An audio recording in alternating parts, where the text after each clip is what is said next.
balancing chemical equation, right? And after that, we'll discuss some activities. Okay, before now we are into the chapter chemical equations, you must know what is meant by reactant and products. Reactants are those which are undergoing the reaction. Reactants are those chemical substances which will undergo chemical reaction. Products are those which are formed after the chemical reaction. Right.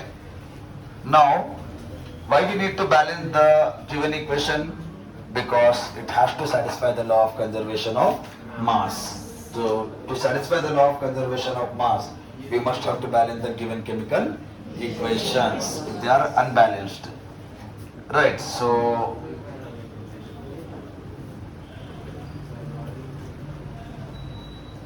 and after balancing topic, we'll discuss even one problem now. Okay, given balancing question. Your textbook in this question not given.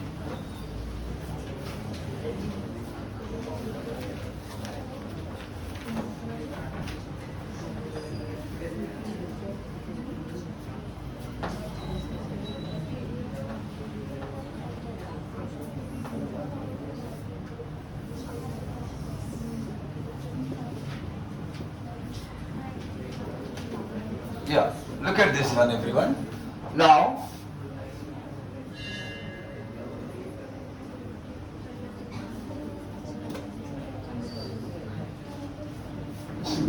nitrogen is there, hydrogen is there, chlorine is there. So right side also same things will be there. LHS, RHS. How many nitrogen here? One. And remember everyone, do not do any changes in the given formula. So NH3 should remain NH3 only. If you want to write here something. Don't remove H3 and write H2 there. Clear? You cannot do that. And Cl2 you keep it as Cl2 only. Here you write if you want to write something. Right. And N2 you keep everything. Should not do the changes in this box. Outside you should manage something. Okay? Getting idea? Now, first of all count all the things. Hydrogen 3, chlorine 2. Here nitrogen both you should count. 3, 2 plus 1, 3. Hydrogen, this 4 belongs to only hydrogen. Chlorine 1. Suppose if somebody write like this, NH4, so this 4 belongs to hydrogen, do not belongs to nitrogen. But in some question if it is given like this, then this 2 belongs to both. Here how many nitrogen? 1. Nothing means 1. 1 into 2, 2. How many hydrogen? 4 into 2, 8. So outside number you have to multiply. Not that along with. Right. So number which is given along with element you should multiply only with that one element. If number is given outside the bracket, you should multiply with every element in the bracket. Getting idea all of you? Right. Now, first of all, we'll try to balance. See, basically there is no particular rule. We can use any one, but we'll start with higher one. We'll try. Okay? Here how many nitrogen? 3. There 4. So if I multiply with 4, I'll get 12. Like pair of linear equations in two variable elimination method. We'll try to equate the coefficient. That method also you can follow here. If I write 4 here, 4 3 ja?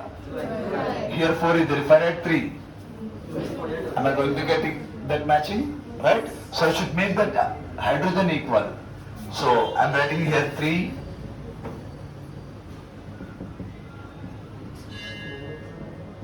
Here I'm writing, no, here 4. Here I'll write 3. Is it clear? Now this 4 belongs to both. This 3 belongs to all 3. Nitrogen, hydrogen, chlorine. Now we did changes on both sides, so we'll count. How many nitrogen? 4. How many hydrogen? 4 3 ja? 12. How many chlorine? 2 only. Right side. Here 2 nitrogen, here 3 nitrogen. Right, because this 3 belongs to nitrogen also. Total 5. Hydrogen 12. Chlorine 3.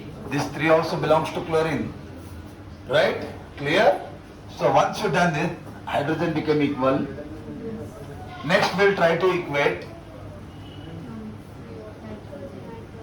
Let us see nitrogen, how to make it now. Here 4, there 5. So, okay, we may have to start in different way, but you try to do in this way. So,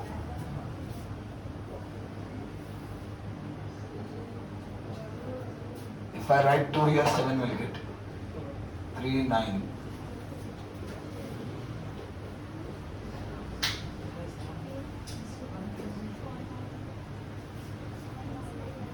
Five for the 20, but you cannot do that one.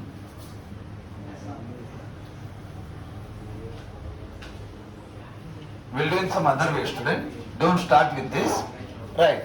I said there is no particular rule. You can start in any ways. Let us see another way. Instead of doing this, what first nitrogen will equate. Here 1 nitrogen, here 3. So let us take 3 here. Then this will be 9. This will be 3. This will be 3. Hydrogen will be 9. Here hydrogen will be 4. Then chlorine. We'll try to equate the chlorine next step. 2, 2. So if we do 2, 2, and here if I write 4, 4 nitrogen, 2 chlorine, and hydrogen is still 4 3 is 12, 2 4 is 8.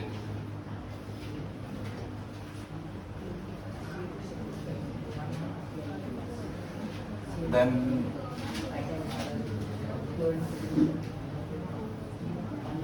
one check it. I think this question only we changed initially. Okay, do one thing. You can try in your own way, right? It takes time to go through one by one all the steps.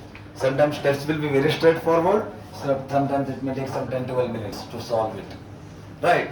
So, understood what you have to do? Balance it one by one. You keep on checking after writing. Okay? So, after few minutes you go through it, everyone. Right? Balance it already. We have the other videos in original regular classes.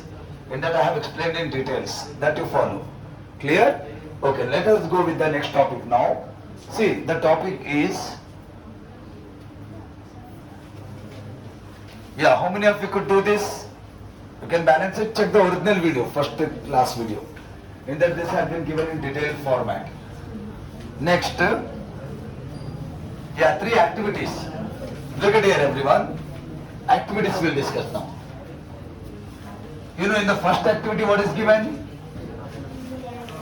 Add the calcium oxide in a beaker, add some amount of water and check what happens. What will happen? Heat energy will be released. That means the activity 1 is exothermic reaction. Okay? You remember the materials, right? Whatever we are using and procedure and write down the result. What is the result? Heat energy will be released. Right. Second activity, take one beaker, add some amount of sodium chloride. Right. Not sodium chloride, barium sulfate. Take another beaker, add some amount of, what is that given? Wait, let me check. Sodium sulfate and barium chloride you have to add. In one beaker take sodium sulfate, another beaker you take barium chloride. In both you add water, distilled water. Mix them. So you have now sodium sulfate solution, barium chloride solution. That is sodium sulfate, barium chloride. Aqueous form because we are adding water. Now they both will react. They will give NaCl plus barium sulfate. Right. So both the beaker solution you add in another beaker. Right. Some amount of sodium sulfate, some amount of barium chloride you add in the third beaker. They both will react and they give white color precipitate. Right. That white color precipitate will settle down. Clear with this?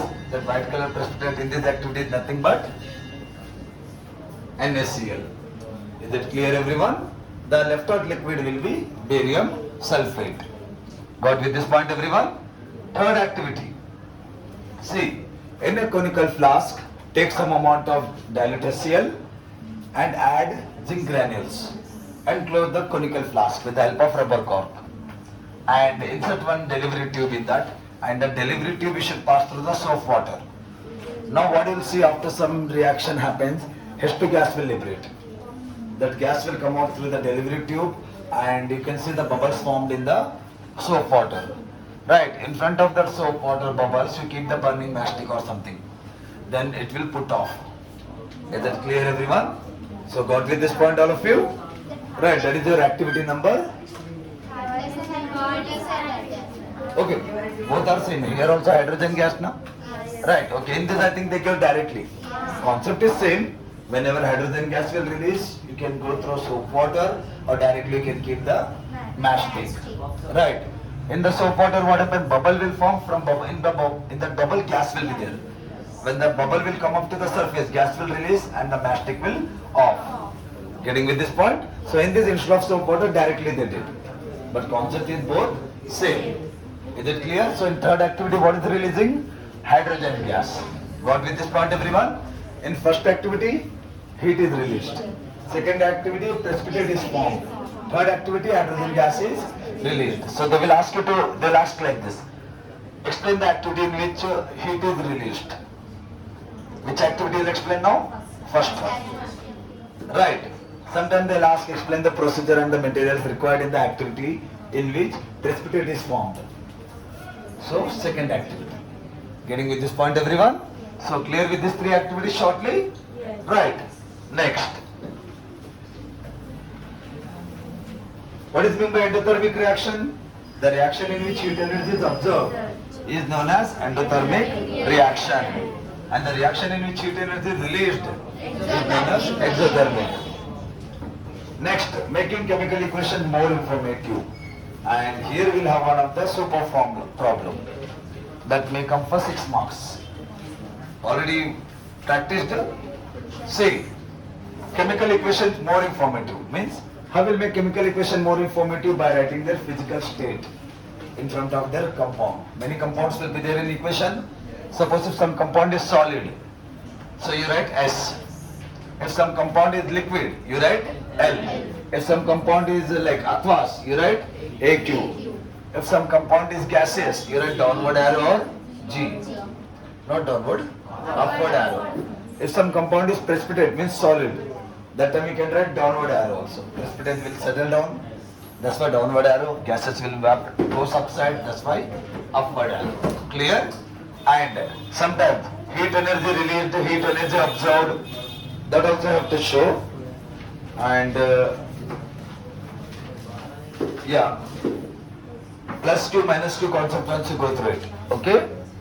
Then after this the problem. See, in the problem, I'll just explain the steps, you go through it. Yeah? What you have to do first, write the given equation in balanced form. That means balanced equation you have to write. After that, you see, in the balanced equation, how much mass of one substance is used and how much mass of another substance is formed. Right. Suppose for first question, second question we'll see. And afterwards some gram molecular weight, that all definitions you should recover.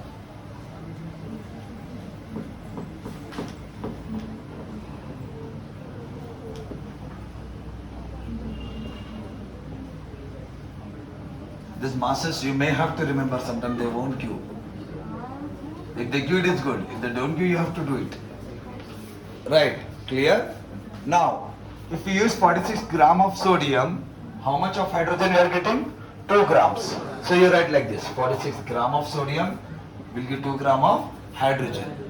Then, if you use some amount of, they will give now, in question given as 230 gram sodium if we use, how much hydrogen we will get? Getting idea, everyone? 46 gram sodium if we use will give 2 gram of hydrogen. Then I am using 230 gram of sodium. Then how much hydrogen I should get? Do the unitary method, cross multiply. Getting with this point? Like this. 46 into question mark is equal to 2 into 230. So 2 into 230, this will go down 2 ones are 2, 23 is 46, 23 ones are 23, 10 are. So how much gram we are getting? 10 gram of hydrogen. Getting idea everyone? How many of you remember this? Practiced? Yes. No. Yes. Girls, no one practiced. Why? What happened? Not understood. Why? Very simple, sir. What is there to understand in that document? See, in this question, 46 grams sodium has been used in the equation. From equation, you will get first information. How much sodium we used? 46. How much hydrogen you got? 2 gram. From balanced equation, we get this information. Now they are asking, 230 grams sodium I will use. So how much hydrogen I will get? You keep X here. Let X is equal to amount of hydrogen released. Like that you write how we will write in mathematics. Right. After that, you need to use the unitary method.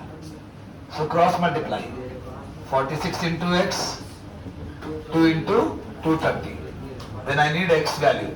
So 2 into 230 divided by 46. 2 ones are 2, 23 that, 23 ones are 23.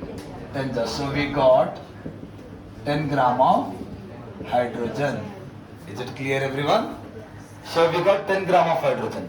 Now they are asking one more thing. How much volume of hydrogen is there? You need to find out volume also. Right, that is case 2 within this.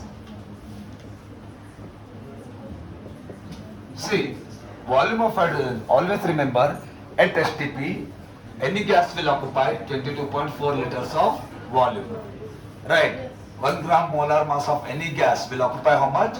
22.4 liters. Now 1 gram molar mass means how much mass? 1 gram? No. In the balanced equation, how much gram hydrogen we got? 2. So 2 gram we got now. So this is called 1 gram molar mass. Is it clear everyone? In next example, I think carbon dioxide, 44 gram.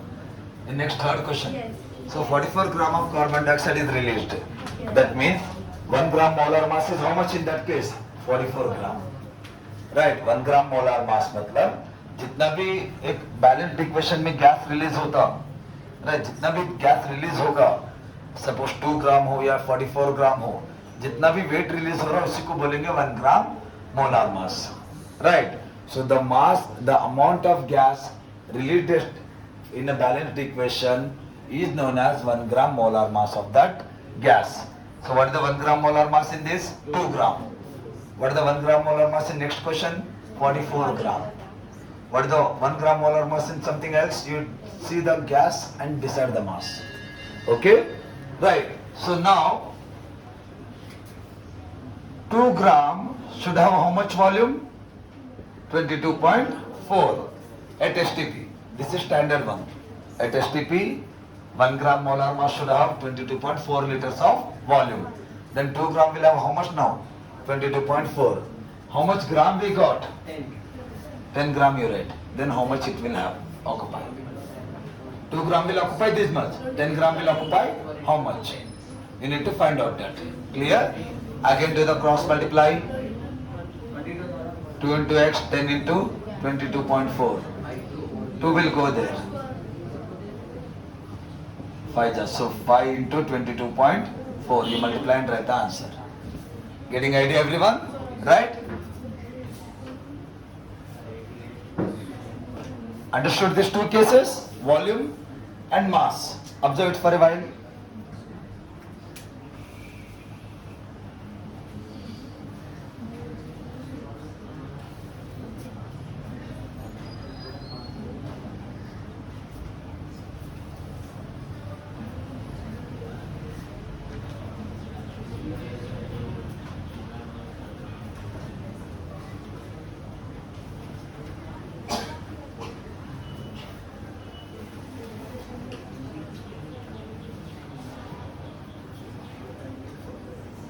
Okay, done.